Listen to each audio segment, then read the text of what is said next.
Watch this video with our virtual reality glasses for smartphone.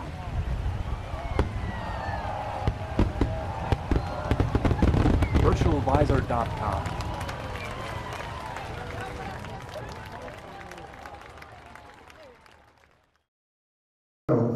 Good morning, everyone. My name is DeMartino. I'm a consultant here in Los Angeles, and I'm also the chair of IDEABOOST, which is an accelerator for early-stage digital media companies based in Toronto. So we have LA and Toronto, both of whom lost their games last night. So I'm supposed to be sad, but I'm sadder about the traffic and the fact that as a result we probably have a slimmer audience than we might ordinarily have. But all that being said, I'm thrilled to be able to present to you a group of incredible creative talents who are here to talk to you about their journeys in the world of virtual reality production and distribution. We've had a lot of panels here at Digital Hollywood over the last year about the emerging medium of virtual reality, and for many of you, if you're like me, we've seen this come and go again, so there's an awful lot of speculation about the business and the distribution models and the platforms and the standards and the technologies, and all of those are certainly important. You know, as a guy who worked for the American Film Institute for 20 years, I tend to focus on, you know, what I used to call why bother. At the end of the day, what we're really interested in, and certainly what consumers are interested in and customers are interested in, is the quality and nature of the experience. And from the point of view of the industry, to deliver that experience, you have to have artists and technicians and a team of people whose passion pushes them to be able to create something that's worthwhile for an audience of thousands, millions, tens of millions. And so that's what we focused on today here with our panel of 4 authentic artists and creative talents. And I have a simple way to get started, which gives the panelists an opportunity to introduce themselves and their work. And it's by answering the first question down the line. And this is the only one I'll do this for, because I really hate that when panelists go down the line every single question. But the first question is a simple one, which is, you know, what is the project that you're most excited about in virtual reality that you can share with the audience, talk about a little, and what did you learn from the production of that experience, which helps you define what you see as the unique qualities of this new medium. And in case it hasn't become obvious, we have one speaker who's calling in from Berlin, Monika. And so she's not able to hear anybody but me, which is a little bit difficult for her. But can you wave to the audience so that we know that you're, see, she knows we're here. And they all wave back, even though you can't see them. So I'm going to start at the far end with Nick, and take it away, Nick. Tell us what you've been working on. Oh, what am I working on? So I have a slightly unusual background. A lot of people who work in VR, especially at this early stage, have a somewhat unusual background. I'm part filmmaker, part software developer, which actually makes it kind of sort of, for me at least, ideal, because the industry is an unusual mix. And the technology is an unusual mix between requiring a creative approach and a technical approach to move things forward. But in short, to address both the rhythm and Nick's desire for us to briefly introduce ourselves. I've worked a couple of years, last I guess 10, 15 years, in various aspects of consumer software. I suppose I would specialize in user experience, UX. I'm a product guy.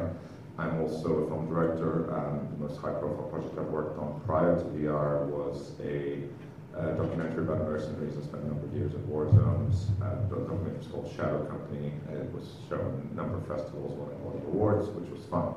But on the VR side, what fascinates me is not just what we're doing today, but where this is going, because it should come as no surprise if you haven't been living under a rock, and certainly the people who have taken the time to make it to events like this probably haven't, that the next 10 years is going to significantly change consumption of all media, because it's quite possible there are no screens. So, with that in mind, the most interesting thing I've done in the VR space so far has been a combination of software and content. The most recent piece of content I was involved in was the first time NBC's show Blind Spot did a 360 piece. And I find the whole notion of storytelling in a frameless environment fascinating because it simulates aspects of emotion that you feel in real life. I can go into this at depth, but I won't for now because everybody else needs to get a chance to talk about what they do. Thanks, Nick. I'm Jenni Ogden, and I'm president of IQ Productions and producer. I think where we're coming from as we step into VR and more immersive experience is really from a different standpoint, because we started out doing projection design for live theater, live performance, and also projection mapping, architainment, that sort of thing.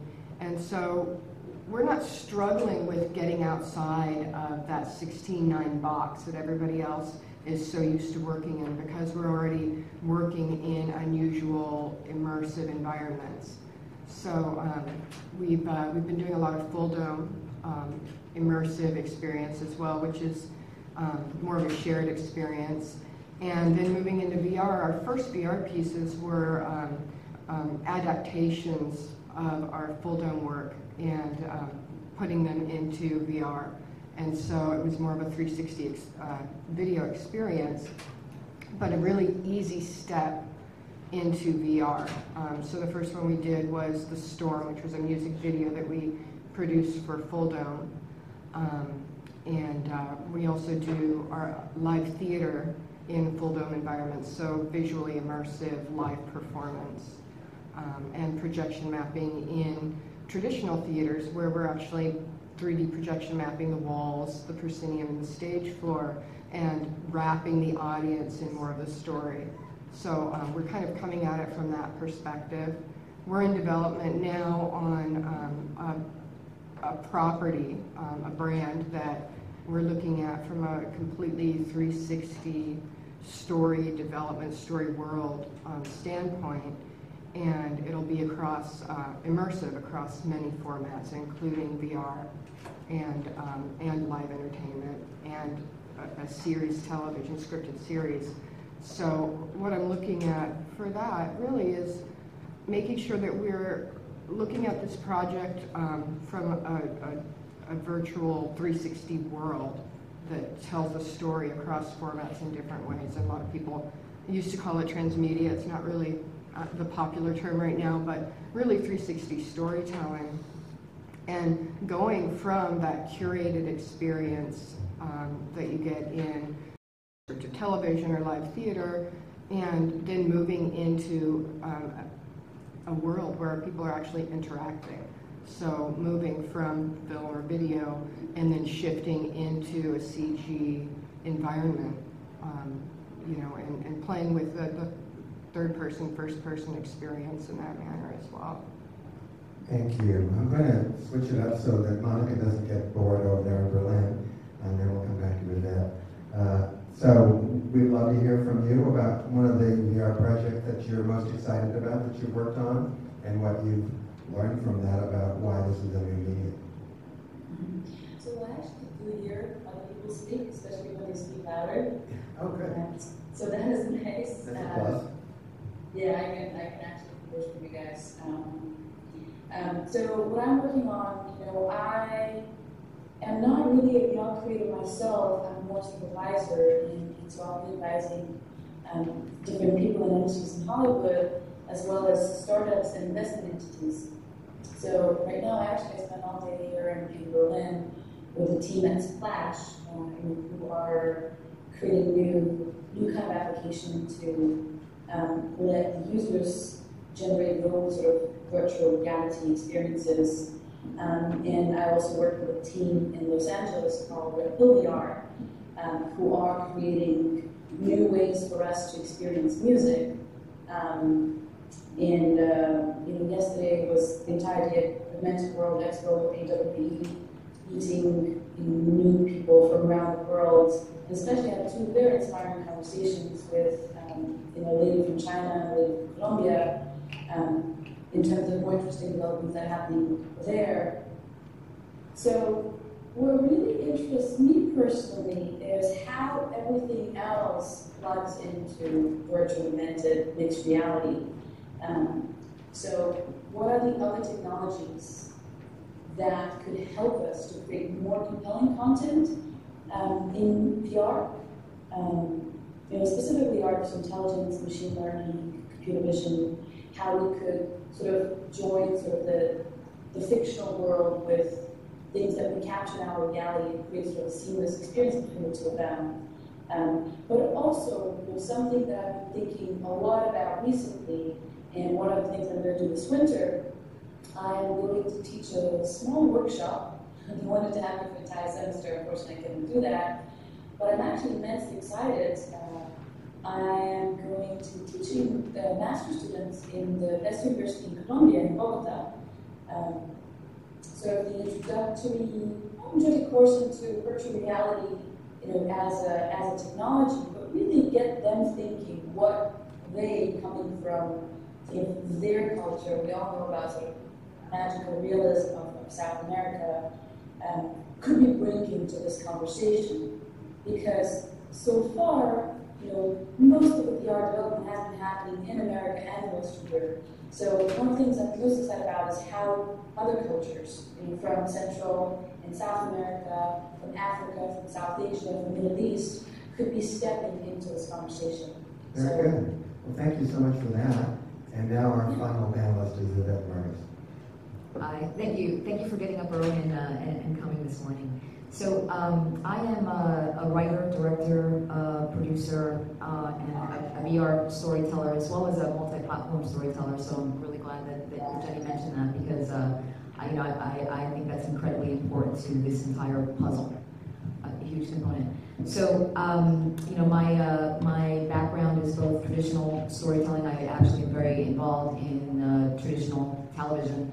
And then also I have an entire background of digital storytelling, which includes video game background and all kinds of other kinds of digital content. So it was really easy for me to utilize both my storytelling skills as well as my digital storytelling skills and jumping into VR, because I think it really takes a mindset to be able to jump into VR and actually start creating it. You need to understand what a 360 space set environment really is, because that is the frame. Talking about no frame, that is the frame.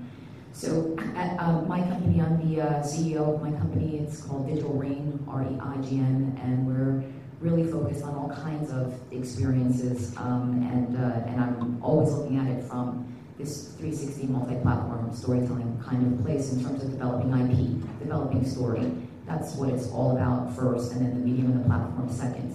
And VR, as we're moving forward, definitely, absolutely, obviously there's a huge spotlight on AR, VR, even MR at this point. And I think that spotlight, just in terms of media, is only going to continue to grow, but not just from just because of the attention and the money that's being thrown at it, but I think really truly the quality of content is what's going to push it and evolve it. So it's really, it really now is the time for the creators to really jump in, because it's been so led by the technology. But in terms of projects that I'm working on and what I've learned and what I'm most excited about, there are three projects currently that I'm working on, which are all based off of IPs that I've created, and one is a CG animated piece, which is going to premiere on the Sony PlayStation VR, and that specifically came out of an overall multi-platform franchise. So the VR experience of that is another POV and storyline of that overall IP, which is really exciting, obviously, to explore in that space. And the other two are live action. I work in both CG and live action. Both have their pros and their cons. But what I've learned about those two, and they're both very different, but I think is forwarding in terms of sharing. One of them is more of whether if there's a conversation. It's basically set at a wedding before the wedding happens, and the subplots and the plot and the subplots unfold literally by the conversations that are happening at the tables at the wedding, which you as the voyeur your own character in this particular piece, you literally get to figure out what that eventual narrative is by the order of the tables that you visit, which is completely up to you. So one of that kind of freedom of storytelling, I think, is super exciting, and literally figuring out how to still guide a narrative when there is full freedom for the audience member their sense of being is alive in this particular space, and creating their own impressions and memories of being in a piece of content. I think it's fascinating, and definitely something as a creator, as a storyteller working in this medium, that's one of the things that I'm really focused on. And then from the other piece in terms of that particular takeaway, I mean, completely different than the one I just explained. It's literally where the audience member is a character within the world, absolutely a different way of telling a story. And truly, why I mention these two is that it's just these are different stories now that we get to tell as well. So, I know many creators that are trying to jump into this space, and they don't necessarily understand what is the right story to be telling, and POV, and whose POV is it, and therefore what's a strong story because of POV. I personally believe that's a place to start. So those are the kinds of things that we're experimenting with. Thanks, Evette. You emphasized in your comments just now POV, or point of view, which is clearly something that film has played with before, but you're in a frame. POV, in a sense, could be seen as a subset of the user interface, and certainly the user experience, something that you, Nick, talked about prior to the panel. You're very passionate about it. Can you share with the audience and with the other panelists why you think this is the most compelling part of what changes when you're operating this medium, the whole idea of the user experience? Oh, that's funny. I thought you were going to ask something else, which is that I was going to say that I thought that POV was the sort of cheapest trick, or the lowest hanging fruit, which was kind of the opposite of what Evette was saying. No, I know, but I would. So, okay, yeah, no, I will say a few things about that. So, one of the reasons why I think user experience is something that people often, I guess, forget when they're making content like this is that traditional content people, and I don't want to pretend that there's a sharp division, but there often is in the case of, especially people who are coming into VR very early. If you come from a traditional content background, i.e. Hollywood in the broadest possible sense, you've usually gone, okay, I've got a director, I've got a story, I've got a producer, I've got talent. Fine, if it's documentary, you don't have talent, but same basic idea, you craft your narrative, and then you don't worry about everything else, because for the last 100-something years, the methods of constructing a story, while they've evolved, the methods of the way in which this is consumed haven't fundamentally changed. There's been a disconnect between a screen and an audience. Disconnect is the wrong word. There's been a separation between a screen and the audience, and as such, content people have not had to care about the way in which, the precise way in which the content is distributed and consumed. What they've basically gone is they've gone, okay, we make this thing, and then the techie guys take care of how this is consumed. And what that's led to is, regardless of which particular step of evolution has happened, whether it's being standard definition to high definition, or high definition to 4K, or iTunes, or streaming, it doesn't actually matter, because the content guys stayed within their content box, and they stuffed the content into someone else who would then distribute it. And if you think about what that meant on digital platforms, when we moved beyond the keyboard and screen to the slightly more intimate touch, and now to the even more intimate physical closeness of VR and AR and 360 video, what that's meant is that traditionally content people who have thought of UX as almost a dirty word. UX, by the way, UX means user experience, for those who don't know, also called UI. But traditionally, UX has been like the menus and buttons you have to wade through. Oh, to get to the content. Now you have the content, we're good. You're consuming the content, we don't have to worry about UX anymore.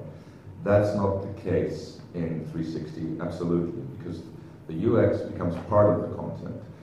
Even in something as simple as 360 video, where basically all you can do is rotate for now, until Project Tango has its way.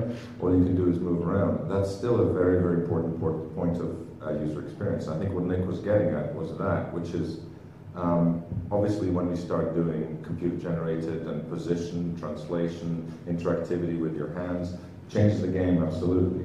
But even something as simple as rotating becomes a thing that you have to take into consideration when you're creating experiences. You also have to take into consideration, by the way, what people sit like or stand like. There's countless 360 video projects that I've come across that are incredibly boring because and I'm sure everybody else feels the same way, while it might not be a popular thing to state, because they're boring and they can be confusing. Because when we're at film festivals and we're sitting at spinning chairs and we can kind of go, wow, this is really awesome, look, I'm underwater, there's a whale swimming towards me, not to pick on Weaver, but that's just one project that isn't particularly exciting after the first 30 seconds. The point is that when you're at home, you lean back and you kind of like this. It's not particularly comfortable biomechanically to look around because your shoulders and your neck get in the way. So it behooves us as creators to think about things like this. And this is what user experience and products are all about, which means that you can't just think about you can't just think about the audience as a magical object that exists in the perfect environment. You have to think about, how are they consuming this thing? Are they consuming it like this? Are they consuming it like this? Or do they have why is this any different than video games? Why is which any different? This argument you're making about the user experience. It's not so much that it's different to video games. I mean, all pieces of software have always had a creative component and a sort of technical component, and somewhere in there, the head of product or the person who's responsible for look and feel has to determine, what do I want the customer or user or viewer to be able to do, and how do I communicate that to them? The basic tenets of user experience design are that a user has to know where they are, what they can do, and how do they get there? Like, what do they click on? It's not dissimilar at all when we're creating a story. What I'm trying to say here is that we're not creating stories, we're creating experiences. And even the 360 video guys have to understand that. Because if they think they're just creating stories that are passively consumed, they're screwed, because they'll forever be making things that are either confusing or boring, or worst of all, both. So, Jenni, your practice has been focused on media events consumed socially. It's somewhat more of a spectacle in the sense that you're creating the surrounding media that people sit in the conventional theater or space and consume together. Do you think that VR as a medium is going to be more social than, I mean, sitting in the theater and watching a movie, I guess, is a social experience, but you're not interacting. You're doing multiplayer games, so you are interacting. Where does VR fit into the social paradigm, and how is your work pointed to that? Well, first of all, I think that we're already starting to move in that direction with VR and creating social spaces with VR, and I think that we're going to continue to see that happening and moving in that direction. So, you know, the argument being that VR can be very isolating, and some people are wanting to have that sense of community. I agree with, to a certain point, because I love live experience. I love theater. I love immersing an audience in theater, and that combination of immersive engagement and a shared experience, I think, is really great for community. But I also think that in VR and also mixed reality, AR especially, there's still a lot of opportunity for community, you know, like multiplayer gaming and that sort of thing. I think that a lot of VR in social spaces is one of the next things we're going to start seeing. What do you mean when you say that? What does VR in a social space look like? Whether it's communicating via an avatar or interacting in a space where you can be aware of the people that are in the space consuming the same content, whether it's virtually or you know, locally. I think that that's a direction everything seems to be starting to push. We're also seeing what Max is doing and several other things where they're creating VR social spaces. I know that there's a lot of that in China right now as well. with kind of like what early internet cafes, now there's VR cafes where people are actually coming to experience VR in a social setting. Monika, like at the beginning of every single medium, we always have a lot of sorting out to do. And one of the things that's happening now, I think, is brought into the comments you made, and that is that VR is not just an entertainment or a narrative medium. That because of the unique qualities of telepresence or presence, the neurological changes that occur, we see a lot of the enterprise developments in healthcare, development, international development efforts. What are you seeing? You mentioned your work in Colombia and some of the other international areas. What are you seeing in the non-entertainment area that can help the creative talent think about telling stories in a different way?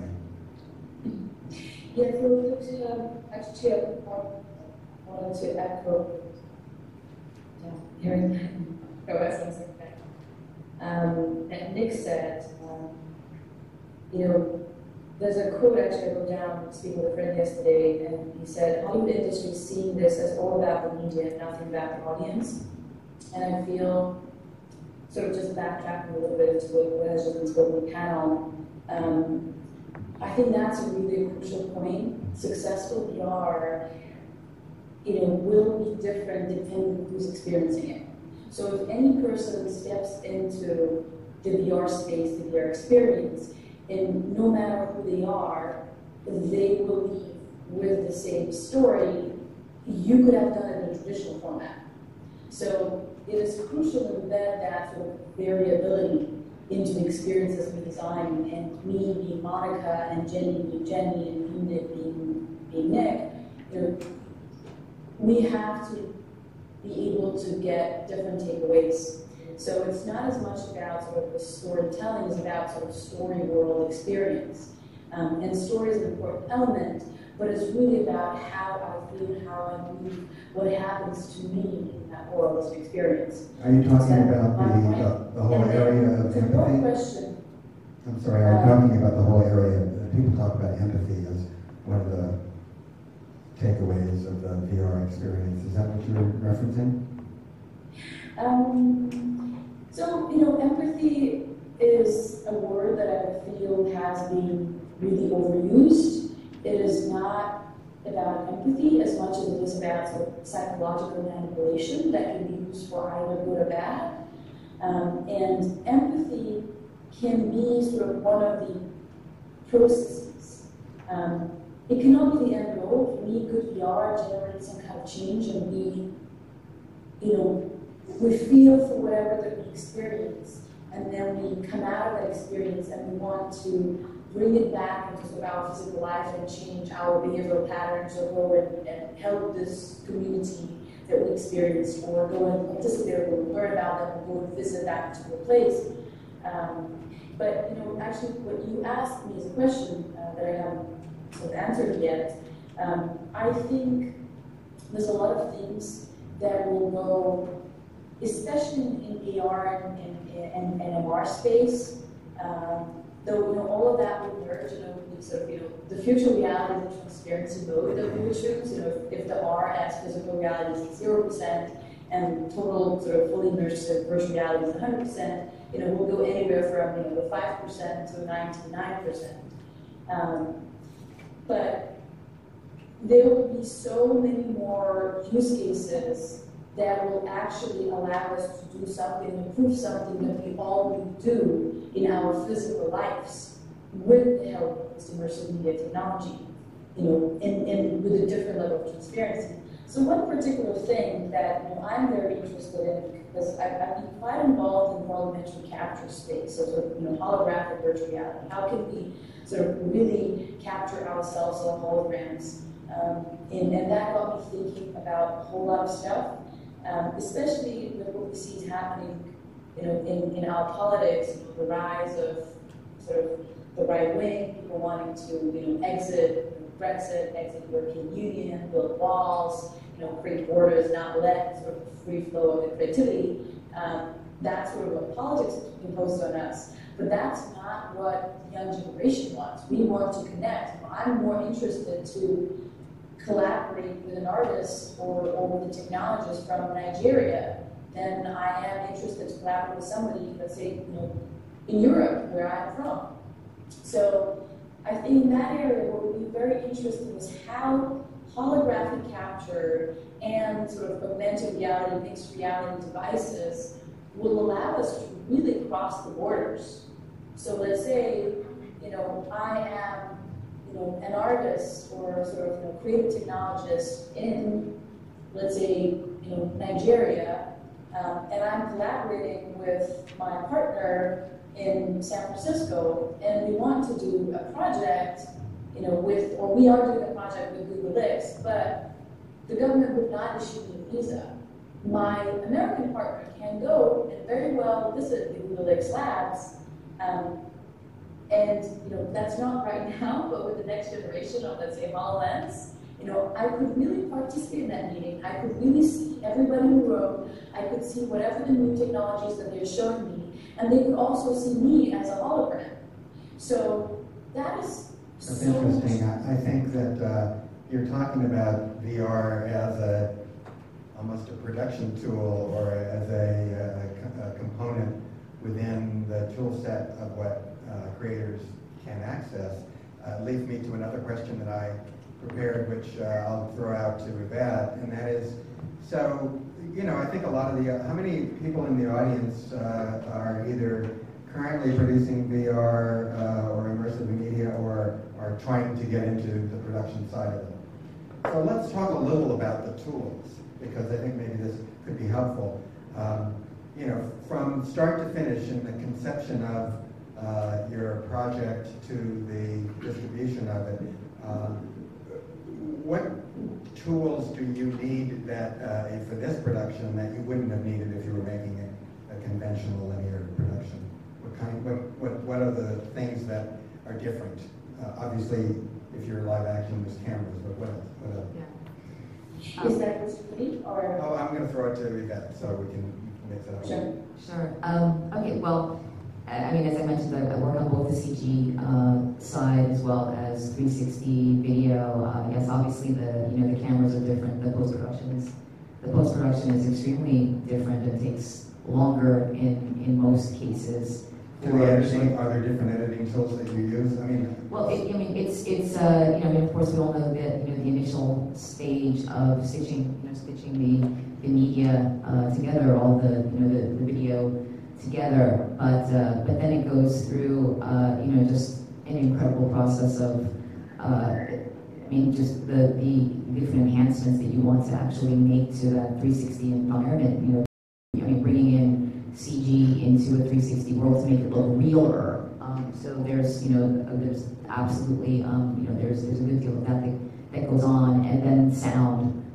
There's just more focus on sound than in traditional 2D, because again, it's making this world, making this environment, making this experience seem real. We really are creating the real, and sound is a huge component of that, and the wrong sound can easily just pull someone out. So the emphasis on sound is greater, but the creativity of sound is pretty fantastic in terms of opening up even possibilities in that world. And then then going down to distribution. So then the different kinds of formats for distribution. For instance, the CG project that I'm working on, we're literally will be available in 12 different formats. So that's another consideration. So do you have a Rosetta Stone format manufacturing tool? I wish. I wish. It's literally knowing the various formats and platforms that literally you're going to distribute it on from the very beginning, because you need to plan how you're going to capture that and finally do the deliverables. And if there are levels of interactivity within your experience, then how much interactivity can actually then ultimately come down to the lowest common denominator, which could be just someone that's experiencing on this. So, all of these kinds of this kind of thinking and this kind of strategy is very different from a 2D, kind of production from the very beginning. I mean, really knowing your end game in VR 360, it's huge. It's huge. You really need to know what that ultimate final piece of content that you're putting out there and how you're putting it out there and to whom you're putting it out there. Nick is squirming in his seat. Go ahead. I think, this is not really a disagreement, just to add on, is that there's one fundamental way in which it's the same. And the fundamental way in which it's the same, which unfortunately a lot of productions so far appear to have forgotten, is that we need to make people give a shit about these stories. We need to make them emote, or at least encourage them to emote, give them the tools which they can then use to emote, because if they don't, they're not going to want to do any of this stuff. And this industry is still, while multiple billions of dollars have been spent on hardware and platform, and a disproportionately small amount has been spent on content. Unfortunately, there's a lot of content out there that simply, while it makes for a magical demo, it's not that compelling. I'll give you one quick example. Tilt brush. No one who's tried Tilt Brush would probably likely disagree with the fact that it's a fundamentally magical experience. In 10 seconds, it allows you to paint in 3D space, and the paint stays there, and you kind of walk around this glowing light painting. However, I've showed Tilt Brush to, 100-something people. Everybody thought it was awesome. No one, with the exception of one who's actually an artist, has ever asked to use it again. They just thought it was an awesome demo. Whereas, if you show, Peaky Blinders and Black Mirror to 100 people, chances are that almost all of them are going to want to watch the whole show. And if you haven't seen Peaky Blinders or Black Mirror, please do. Black Mirror season 3 tomorrow. Yes, for entirely different reasons. But what I'm trying to say is that compelling content is something that I think, as generally as an industry, and for that matter as an audience, it's like people have grown accustomed to a very high level of entertainment. I'm not suggesting, or rather I am, but it's a subject for a different panel, whether or not passive experiences, i.e. creator-guided, more traditional scripted narrative, versus fully interactive, high audience agency, traditionally gaming-like experiences are better or worse. They're very different. Again, different debate. I am, however, suggesting that we need to up our game. And the way to up our game is to go, hang on a second, I know it's hard to make these things, but we've got to make stuff that people actually care about and emote through and get excited about, because otherwise we're just making a bunch of demos. That's all anyway. Well, do you think, Jenni, we're in an odd place in 2016 because it's the beginning of a medium in a sense, even though it's been around for a while in some form. This is certainly the economic explosion and the buzz that's going on in 2016, 2015. But at the same time, it's a chicken and egg problem. There's hardly any audience for all of these devices put together, even cardboard, which is not a terribly great. PlayStation VR is going to change that in a significant way, which of course just came out, 3-4 days ago, so the anticipated numbers for Christmas is going to be nuts. I mean, I think, anyway, sorry, just wanted to cut in. Agreed, I wanted to jump on that bandwagon. I think, looking back at the milestone of PlayStation VR, literally, hitting the market with that kind of infiltration that they already have, 42+ million consoles in the world, I think is going to be a significant milestone in this space. Absolutely. Yeah, absolutely. I wanted to go back also to your production workflow and toolkit. Do you find that you're doing a lot more pre-planning and pre-visualizations for a project when you're working in VR? Yes, absolutely. There's definitely more work upfront in the process in terms of just pure development, and certainly with storyboards, that they've never really been more important. I think in this particular process, to not necessarily for the creator, but certainly to get the team on board and to really understand what will be the final piece of content at the end.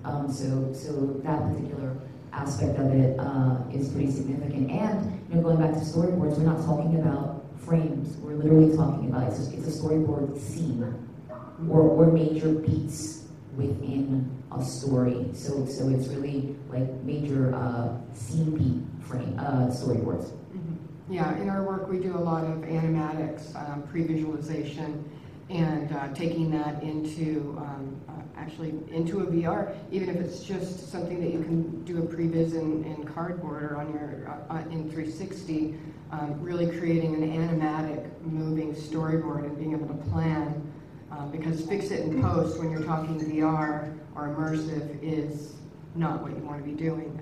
That's a big no-no. You used to always hear, well, we'll fix it in post in traditional media, right? But well, and then that's a huge proposition now.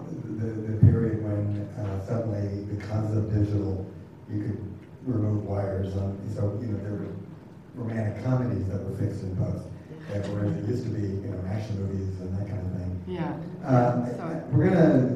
We're closing in on the end of this session, and I want to make sure we have enough room for some questions if there are some from the audience. But it is a group that's eager to learn about the production side of it, and no production seminar would be complete without a discussion of money. And so I know that this, I started out by saying this was focused on creativity, but it's really hard to be creative if you don't have a budget. And here's my dilemma. I started with the question a minute ago about a chicken and egg, but it's with regard to budgets. It would seem to me that we have three sources of funding that are currently underway. Number one, marketing money.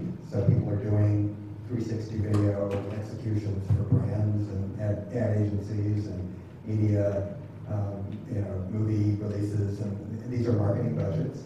The second is technology companies. There's a fund from Oculus, there's a fund from HTC, etc. And then third, this is the sort of traditional content model we see a little bit in games, and that is there's somebody that's putting up an advance against royalties, and it's a pay per buy model or a subscription payout up to that investment.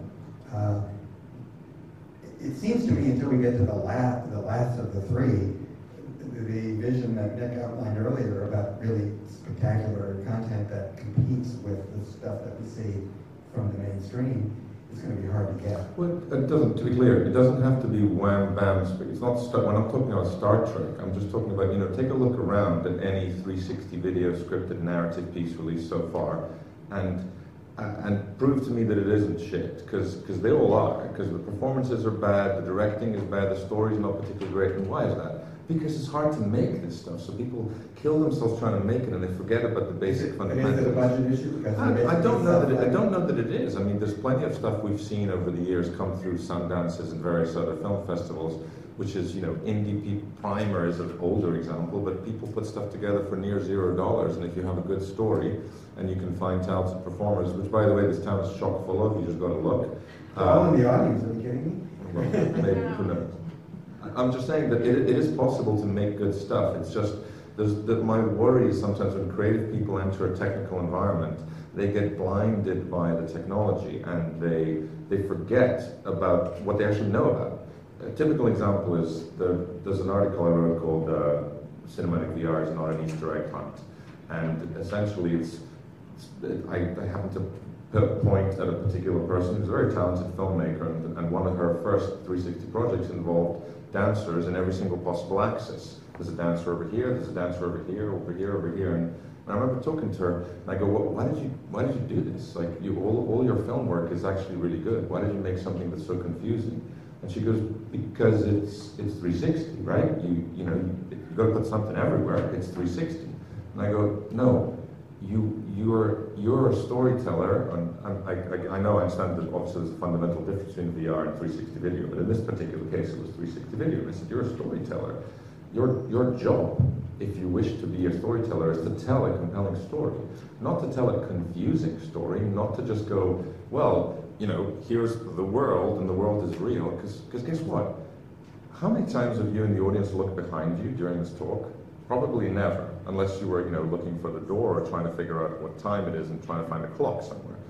But the point is, in most things in life, even though, yes, we live in a 360 environment, and yes, our ears hear 360, as Evette pointed out, audio is very, very fundamental. Our eyes do not. Our eyes see about 170, and we can focus on about 20 degrees. I'm going to cut you off. Yes, go ahead. You're not answering my question. We have 7 minutes left. And somebody else want to answer that question? Yes. I think you were talking about financing, right? Yeah. Okay. So I think personally, there's financing coming in 3 different formats, and that third format of having a subscription base or a pay-per-play, or having investors that are interested in future royalties is the piece of the puzzle that we haven't fully figured out. I think telling your story in a multi-format and having VR be a component of that is probably the first step in that direction in getting proper funding and making sure that your story world as a whole is Because we supporting don't have a fully developed every market yet. format. Yeah. I want to add to that because that's exactly what we're doing, and literally bundling the experience of VR with another medium. Are you bundling the